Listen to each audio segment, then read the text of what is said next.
பிரச்சனைகள் எதுவாக இருந்தாலும் நிச்சயம் முடியும். பிரச்சனையை கொடுக்க தெரிந்த எனக்கு உன்னுடைய வாழ்க்கையில் அந்த பிரச்சனையை முடிக்க தெரியாதா? நான் பார்த்து கொள்கிறேன். உன் வாழ்வில் மீண்டும் மகிழ்ச்சி பொங்கதான் போகிறது. நம்பிக்கை இழக்காதே. எதுவாக இருந்தாலும் என்னிடம் நீ சொல்லிவிட்டு பிறகு உன்னுடைய கவலைகளை எல்லாம் தூக்கி எறிந்துவிட்டு உன்னுடைய மனதை நீ அமைதியாகவே வைத்துக்கொள். உனக்கு நடக்க வேண்டிய நல்லது நடந்தே தீரும். எப்போது பார்த்தாலும் ஏதோ ஒரு கவலையை மனதில் அசி போட்டு கொண்டே இருக்கின்றாய். அது உனக்கு நல்லதல்ல. உன்னை சார்ந்தவர்களுக்கும் அது நல்லதல்ல. விழித்துக்கொள், சுதாரித்துக்கொள். உன் அப்பா நான் இருக்கின்றேன். நான் பார்த்து கொள்கிறேன். உனக்கு என்ன எல்லாம் தேவையோ அதையெல்லாம் நான் நிறைவேற்றி வைக்கின்றேன். உனக்கு பணப்பிரச்சனையா?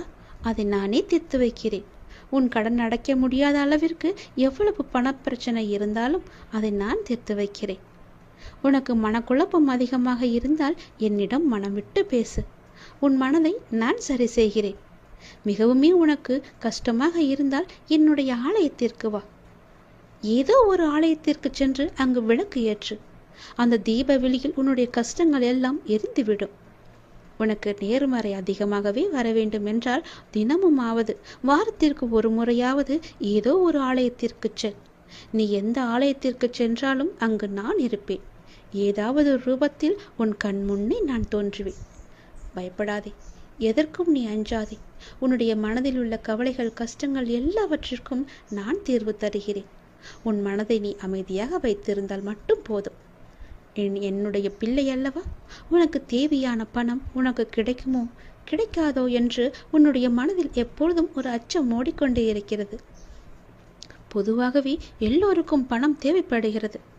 ஆசை அதிகமாகத்தான் கடனும் அதிகமாகும். நீ ஆசையை குறைத்துக்கொள். உனக்கு கடனே இல்லாத வாழ்க்கையை நான் தருகிறேன். உனக்கு எது தேவையோ உன்னுடைய ஆசையை நான் பூர்த்தி செய்கிறேன். அவசரப்படாமல் இரு. எல்லாவற்றிற்கும் ஒரு எல்லை வைத்துக்கொள். ஆசை அதிகமானதால் உனக்கு பிரச்சனை அதிகமாகும். உன் ஆசையை நீ உன் கட்டுக்குள் வைத்துப்பார். நிச்சயம் உனக்கு நிம்மதி கிடைக்கும். எந்த பயத்தையும் உன் மனதில் போட்டுக்கொள்ளாதே. உன் மனதில் ஒரு அச்சம் ஓடிக்கொண்டிருக்கின்றதல்லவா? அதை நான் சரி செய்கிறேன். கவலைப்படாதே. உனக்கு தேவையான பணம் நிச்சயம் கிடைக்கும். உன்னுடைய கடன் பிரச்சனை எல்லாமே முடியும். நீ நினைத்து கொண்டிருக்கும் உன் மனதில் நினைத்து கொண்டிருக்கும் ஒரு நல்ல காரியம் நல்லபடியாகவே முடியும். என்னுடைய நாமம் உன் மனதிலும் உன் நாவிலும் இருக்கும்போது ஏன் பயப்படுகின்றாய்? ஏன் குழம்புகின்றாய்? என்னுடைய குழந்தை அல்லவா? அப்பாவிற்கு உன்மேல் அன்பு எப்போதும் உண்டு. அதில் நீ சந்தேகம் கொள்ளாதே. நீ நேர்மறை எண்ணங்களை தொடர்ந்து கடைபிடித்து கொண்டே இரு. எதை பற்றியும் அளவுக்கு அதிகமாக சிந்தித்து கவலையை நீ சேர்த்து கொள்ளாதே. எந்த அளவுக்கு நீ கவலையை குறைத்து கொள்கிறாயோ அந்த அளவுக்கு உனக்கு நல்லது நடந்து கொண்டே இருக்கும். நான் செய்யும் லீலைகளும் உனக்கு தெரிந்து கொண்டே இருக்கும். ஆசையை குறைத்தால்தான் நிம்மதியாக வாழ முடியும். ஆசைப்படு, அளவுக்கு மீறி ஆசைப்படாதே என்கிறேன். அப்படி ஆசைப்பட வேண்டும் என்றால் என்னிடம் சொல். நான் அதை உனக்கு பொறுமையாக தருகிறேன். ஆனால் அதுவரை நீ காத்திருந்துதான் ஆக வேண்டும். அவசரப்பட்டு எல்லாவற்றிலுமே காலை வைத்து விடாதே. பிறகு அந்த காலை எடுப்பது கூட கஷ்டம். முன்னால் வைத்த காலை பின்னால் வைக்கக்கூடாது என்று அந்த ஆசையிலேயே நீ மூழ்கி விடுவாய். அது உனக்கு பெரும் துன்பத்தை தந்துவிடும். உன்னிடம் இருக்கிறதா? இருந்தால் செலவு செய். இல்லையில் நிம்மதியாக இரு. நம்மிடம் இல்லை, நாளை பார்த்து கொள்ளலாம் என்று விட்டுவிடு. இதற்காக இன்னொரு இடத்தில் போய் வாங்கி உன்னுடைய ஆசையை நீ தீர்த்து கொள்ளாதே. நான் சொல்வது புரிந்தால் உனக்கு நல்லது நடக்கும். உன்னையும் உன் குடும்பத்தையும் நான் அல்லவா பாதுகாத்து கொண்டிருக்கிறேன். நான் அல்லவா பார்த்து கொண்டிருக்கின்றேன். நீண்ட நாட்களாகவே என் வார்த்தைகளுக்கு கட்டுப்பட்டு நடப்பவர்களுக்கு கர்ம வினைகள் சில முடிவுக்கு வந்துவிட்டன. அவர்களும் இப்பொழுது நன்றாகவே இருக்கின்றார்கள். தேவையற்ற கவலைகள் எல்லாம் வேண்டாம் உனக்கு. நல்லது நடக்கும்படி உன் வாழ்க்கையை நான் மாற்றி காமிக்கின்றேன். நல்லது நடக்கும். உன்னுடைய இல்லங்களிலும் நடக்கும். நான் உன்னோடு உன் குடும்பத்தோடு எப்போதுமே நான் இருக்கின்றேன். நான் எப்போதும் உனக்கு துணையாக இருந்து கொண்டே இருப்பேன். கவலைப்பட்டு உன்னை நீயே வீணடைத்து கொள்ளாதே. உன்னை சுற்றி நல்ல விதமான சூழல்கள் எல்லாம் நடப்பதற்கான சூழ்நிலை எல்லாம் எங்கோ எப்போதோ தொடங்கிவிட்டது. அதை நீ அறியாமல் இருந்து கொண்டிருக்கின்றாய். எனக்கு இன்னும் நல்ல விடிவு காலம் கிடைக்கவில்லை என்று ஏங்கி தவித்துக் கொண்டிருக்கின்றாய். உனக்கு நான் அப்போதே கொடுத்து விட்டேன். இது உனக்கு தெரியாமல் இருப்பதற்கு காரணம் என்ன தெரியுமா? எப்பொழுதும் எதிர்மறையாகவே நினைத்து கொண்டிருக்கின்றாய். எனக்கு இப்படி ஆகிவிடுமோ, அப்படி ஆகிவிடுமோ, எதிர்காலம் எப்படி இருக்குமோ என்ற பயத்திலேயே ஒவ்வொரு நாளையும் ஒவ்வொரு பொழுதையும் நீ கடந்து கொண்டிருக்கின்றாய். அதனால்தான் உனக்கு வந்த நல்ல காலங்கள் எல்லாம், நல்ல விதமான சூழல்கள் எல்லாம் உன் கண்ணுக்கு தெரியாமல் போய்விட்டது. நான் கொடுத்த நல்ல நல்ல சூழல்களை எல்லாம் நீ தவற விட்டு விட்டாய். இப்போது அதுதான் உன்னை வந்தடைந்து மீண்டும் உன்னிடம் வந்து சேர இருக்கிறது. அதை நீ உணர்ந்து கொள், அதை நீ பிடித்துக்கொள். நல்ல வாய்ப்பு என்பது எல்லோருக்கும் கிடைக்காது. யாருக்கோ எப்போதோ செய்த புண்ணியத்தின் பலனாகத்தான் அவரிடம் வந்து சேரும். உனக்கு இந்த வாய்ப்பு இன்று கிடைத்திருக்கிறது. நீ என் மேல் சில நேரம் செல்லமாக கோபித்துக் கொள்வாய். அது எனக்கு பிடித்துதான் இருக்கிறது. ஆனால் நான் உன்னை ஒருபோதும் கோபித்து கொண்டது கிடையாது. உன் வாழ்க்கையில் நல்லது நடந்து கொண்டே இருக்க வேண்டும் என்ற ஆசையிலேயே நான் அவ்வப்போது சில விஷயங்களை உனக்கு காமித்து கொண்டிருக்கின்றேன். அதை உன்னை அறியாமலேயே நீயே தட்டிவிட்டு கொண்டும் இருக்கின்றாய். மீண்டும் மீண்டும் தந்து கொண்டு இருந்தாலும் அதை நீ பார்க்க மாட்டேன் என்கின்றாய். ஏனென்றால் உன் மனதில் கவலைகளும் கஷ்டங்களும் குடிக்கொண்டு இருக்கின்றன. உன் ஆசையை அதிகப்படுத்தி கொள்ளாதே, குறைத்துக்கொள். உனக்கு தேவையானது எதுவோ, எப்போது அதை தர வேண்டுமோ, எப்போது அதை உன் நினைத்த செயலை முடித்து தர வேண்டுமோ அது எனக்கு தெரியும். நான் பார்த்து முடித்து தருகிறேன். அதுவரை நீ என் மீது நம்பிக்கை வைத்து பொறுமையாக இருந்தால்தான் உன் வாழ்க்கையில் உனக்கு நிம்மதி கிடைக்கும். நிம்மதி கிடைச்சால் மகிழ்ச்சியும் சந்தோஷமும் தானாக வரும். மகிழ்ச்சி சந்தோஷம் எல்லாம் வந்துவிட்டால் பிறகு பணமும் உன்னிடம் வந்துவிடும் அல்லவா? பணம் வந்தால் என்ன? உன்னுடைய கவலைகள் எல்லாமே நீங்கிவிடும். உன் கஷ்டங்கள் எல்லாமே நீங்கிவிடும். பிறகு உன் வாழ்க்கை இனிமையாக இருக்கும், சந்தோஷமாகவே இருக்கும். கவலைப்படாதே. உன் அப்பா உனக்காகவே நான் இருக்கின்றேன். எல்லாம் நல்லதை நடக்கும். ஒவ்வொரு நாளையும் ஒவ்வொரு முடியும் பொழுதையும் நீ சந்தோஷமாக மனதில் புத்துணர்ச்சியுடன் செயல்படு. விடியும் பொழுதாகட்டும், முடியும் நாளாகட்டும், எல்லாம் நன்மையாகவே இருக்கும். ஒவ்வொரு நாளும் தொடக்கத்திலும் இறைவனுக்கு நன்றி சொல்லி தொடங்கு. ஒவ்வொரு நாளின் முடிவிலும் இறைவனுக்கு நன்றி சொல்லி முடித்துப்பார். உன் வாழ்க்கை நன்றாக சந்தோஷமாக அமோகமாகவே இருக்கும். நல்லது நடந்து கொண்டே இருக்கும். இதுவரை உனக்கு கைக்கு எட்டியது கை நழுவி போனது அல்லவா? கண் முன்னே இருந்தது காணாமல் போனது அல்லவா? இது போன்ற சூழ்நிலைகள் உனக்கு முடிவுக்கு வரப்போகின்றது. உன் வாழ்வில் ஒரு புதிய மாற்றம் வரப்போகின்றது. எது உனக்கு ராசி இல்லாத தினம் என்று மனதுக்குள் நினைத்தாயோ அந்த ராசியான தினமாக அது மாறப்போகிறது. ஏற்கனவே நான் சொன்னபடி உனக்கான நல்வினைகள் செயல்பட ஆரம்பித்து விட்டன. சில விஷயங்கள் உனக்கு முட்டுக்கட்டையாக இருந்தாலும் உன் முன்னேற்றத்தை யாரும் தடுக்க முடியாது. ஏனென்றால் உனக்கு துணையாகத்தான் உன் அப்பா நான் இருக்கின்றேனே.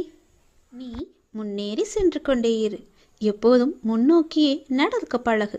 இப்பொழுது இருக்கும் உன் மனநிலையை குறித்து சிறிதும் அஞ்சாதே, அதிருப்தியும் அடையாதே.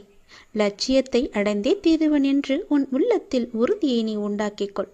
நீ செய்யும் செயல்களில் ஈடுபாடும் அந்த செயல் உனக்கு எவ்வளவு முக்கியமானது என்ற உணர்வும் இல்லையே நீ செய்வதெல்லாம் நேரத்தையும் வாழ்க்கையும் வீணடிப்பது மட்டுமே.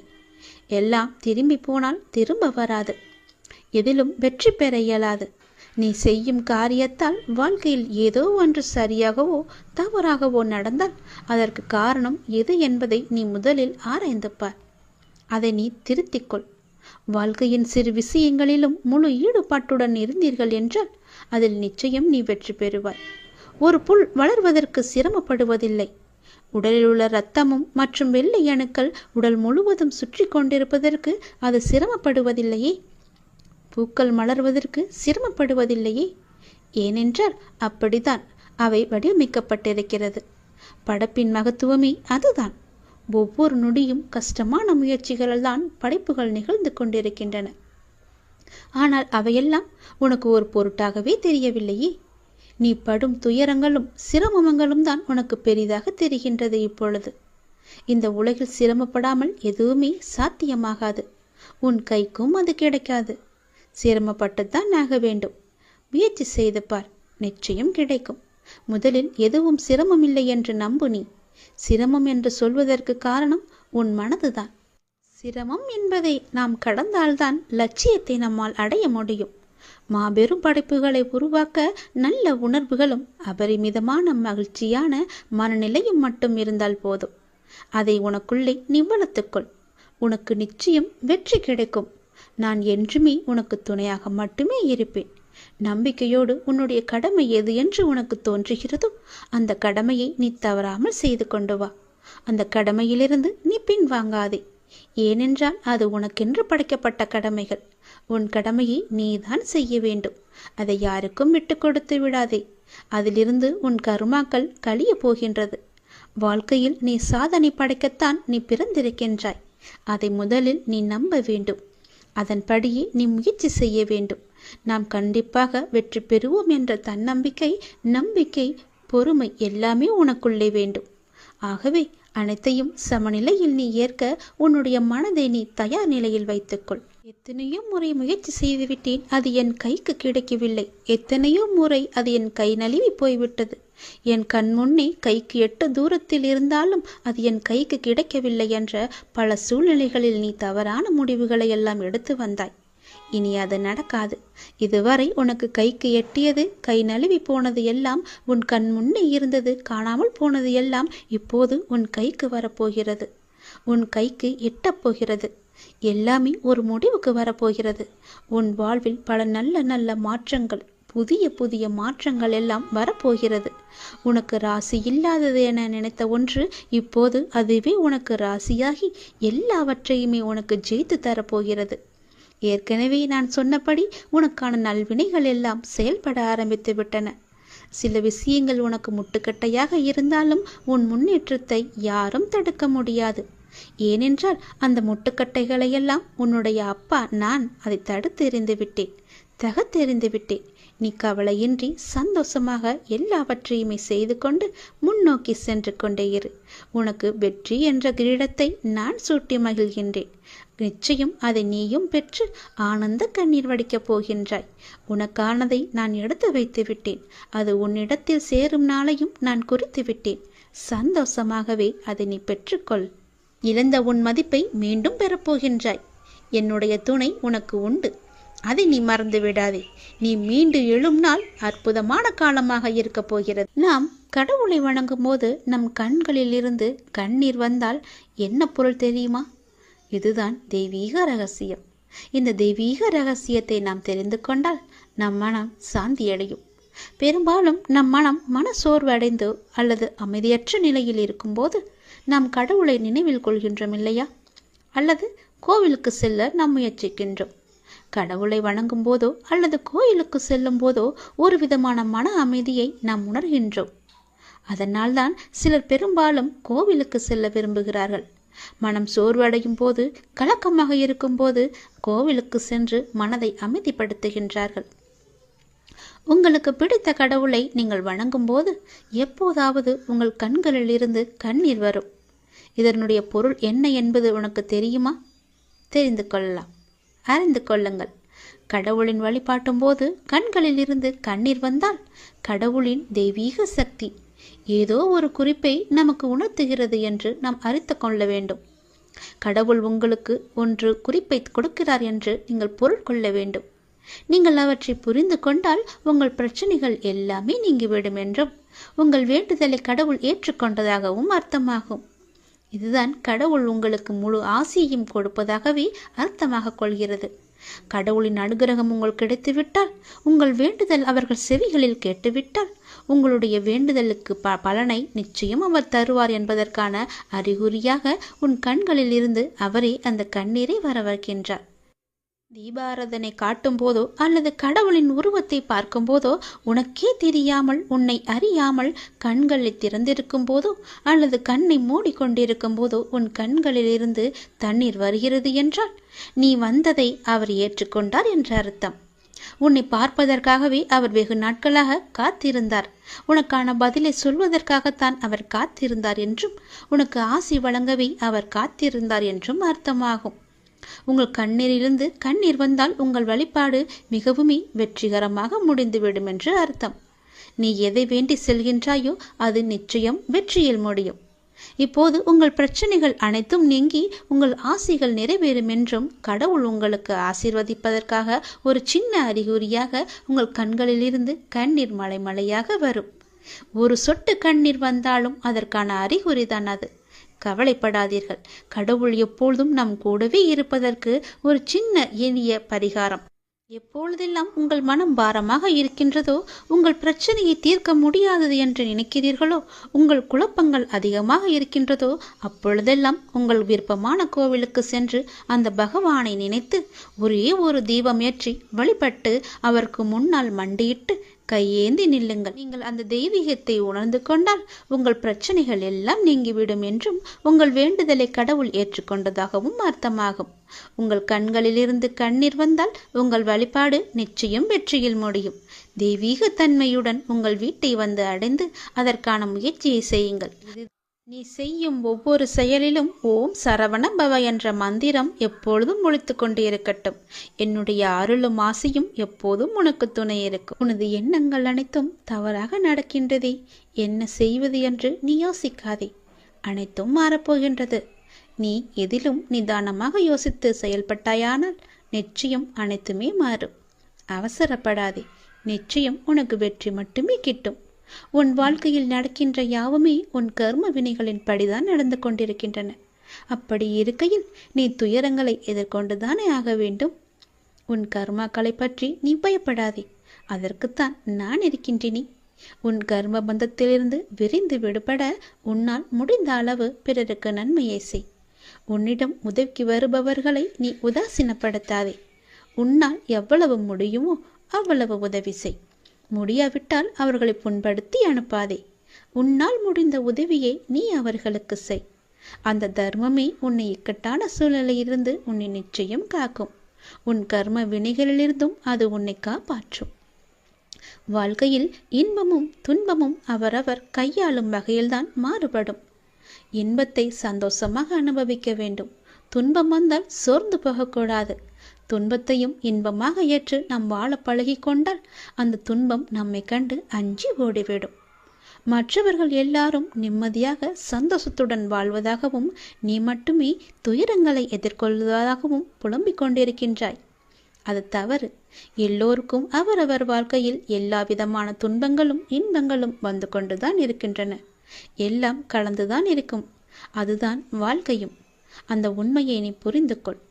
அவரவர் வாழ்க்கையின் உள்ளே சென்று பார்த்தால்தான் என்னென்ன துயரங்களை அவர்கள் சுமந்து கொண்டு இருக்கிறார்கள் என்ற உண்மை உனக்கு புரிய வரும். எட்டி இருந்து பார்த்தால் எல்லாமே அழகாகத்தான் தெரியும். நிலாவும் அப்படித்தான். தூரம் இருந்து பார்க்கும் வரைதான் அது அழகான வட்ட வடிவம். உள்ளே சென்று அருகே சென்று பார்த்தால்தான் தெரியும் அதற்குள்ளே எத்தனை மேடு பள்ளங்கள். அதுபோலத்தான் ஒவ்வொரு வாழ்க்கையிலும் எல்லோருடைய வாழ்விலும் மேடு பள்ளங்கள் இருந்து கொண்டுதான் இருக்கும். வெளி உலகத்திற்கு அவர்கள் நன்றாக இருப்பது போல் தோன்றலாம். அதனால் யாரை பற்றியும் யாருடனும் உன்னுடன் ஒப்பிட்டு பார்க்காதே. உனக்கென்று விதிக்கப்பட்டதுதான் உன்னை வந்து சேரும். அவர்களுக்கென்று விதிக்கப்பட்டது அவர்களை வந்து சேரும்.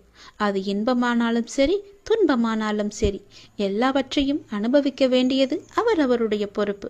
அவரவருக்கு என்று எது விதிக்கப்பட்டதோ அது கண்டிப்பாக நடந்தே தேரும். அதனால் உன் மனதை போட்டு தேவையில்லாமல் நீ குழப்பிக்கொள்ளாதே. நிச்சயம் உனக்கு பல நன்மைகள் காத்திருக்கின்றன. யார் கைவிட்டாலும் என்னை நம்பி வந்த உன்னை நான் கைவிடவே மாட்டேன். பொறுமையையும் நம்பிக்கையையும் எந்த சூழ்நிலையிலும் நீ கைவிட்டு விடாதே. உன்னை விட்டு யார் விலகினாலும் நீ கவலைப்படாதே. எல்லாம் நன்மைக்கே என்று நீ எடுத்துக்கொள்ள பழகிக்கொள். அப்பொழுதுதான் எல்லாவற்றையும் சாதாரணமாக எடுத்துக்கொண்டு அடுத்தபடி எது என்று முன்னோக்கி உன்னால் செல்ல முடியும். நீங்கள் மென்மேலும் வளர்ச்சியடைந்து வாழ்வில் வெற்றி பெறப் போகின்றாய். அது கண்டிப்பாகவே நடக்கும். உனது வாழ்க்கை எல்லா செல்வ வளங்களையும் பெற்று மகிழ்ச்சியாகவே மாறப்போகிறது. உன்னுடைய வாழ்க்கையில் பல அழகிய வண்ண வண்ண பூக்கள் எல்லாம் பூத்து குலுங்க போகின்றது. நிச்சயம் அது நடக்கும். இவை அனைத்தையுமே உன்னை வந்து சேரும்படி நான் அமைத்து தருகின்றேன். என் பரிபூரண அருளும் ஆசியும் அன்பும் உனக்கு வேண்டுமென்றால் நான் சொல்வது போலவே நீ செய். உன் லட்சியங்களில் வெற்றி அடையும்படி நான் உனக்கு துணை இருப்பேன். என் வார்த்தைகளை நீ நம்பினால், அப்பா சொல்வது எல்லாமே உன்னுடைய நன்மைக்கு தான் என்று நீ நம்பினால், கண்டிப்பாகவே நான் சொன்னதை நீ செய்வாய். நான் சொல்வதை நீ கண் குளிர பார்ப்பாய், காது குளிர நீ கேட்பாய். உன் வாழ்வில் பல நல்ல மாற்றங்களை கொண்டு வருவதற்கே நான் இருக்கின்றேன் என்பதை நீ முழுமையாக நம்பு. உனக்கு எப்பேற்பட்ட இக்கட்டான சூழ்நிலை வந்தாலும் நான் இருக்கிறேன் என்பதை மட்டும் நீ மறந்து விடாதே. உனது எண்ணங்கள் அனைத்தும் தவறாக போய்கொண்டிருக்கிறது. அது மாயை என்ற வலையில் சிக்கிக்கொண்டு தவித்து கொண்டிருக்கிறது. உன்னை காப்பாற்றவே நான் இப்போது வந்திருக்கிறேன். நான் உனக்காக அவதரித்தவன். அனைத்தும் மாறப்போகிறது. எதிலும் நிதானமாக மட்டும் யோசித்து நீ செயல்படு. எது செய்தாலும் என்னிடம் சொல்லிவிட்டு செயல்படு. உனக்கு நல்லதாக நான் அதை மாற்றி காமிக்கின்றேன். எந்த கர்மா உன்னை நெருங்காமல் நான் பார்த்து கொள்கிறேன். எப்பொழுதும் எனக்கு துணையாக நீங்கள் இருங்கள் அப்பா என்று எப்போது என்னிடம் வந்தாயோ அந்த நொடி முதலே உனக்கான நல்லதுகளை செய்ய நான் ஆரம்பித்து விட்டேன். எது நடந்தாலும் நான் பார்த்து கொள்கிறேன். நீ தைரியமாக இரு. எல்லாவற்றையும் நானே பார்த்து கொண்டு அதற்கான பல வெகுமதிகளை தருகிறேன்.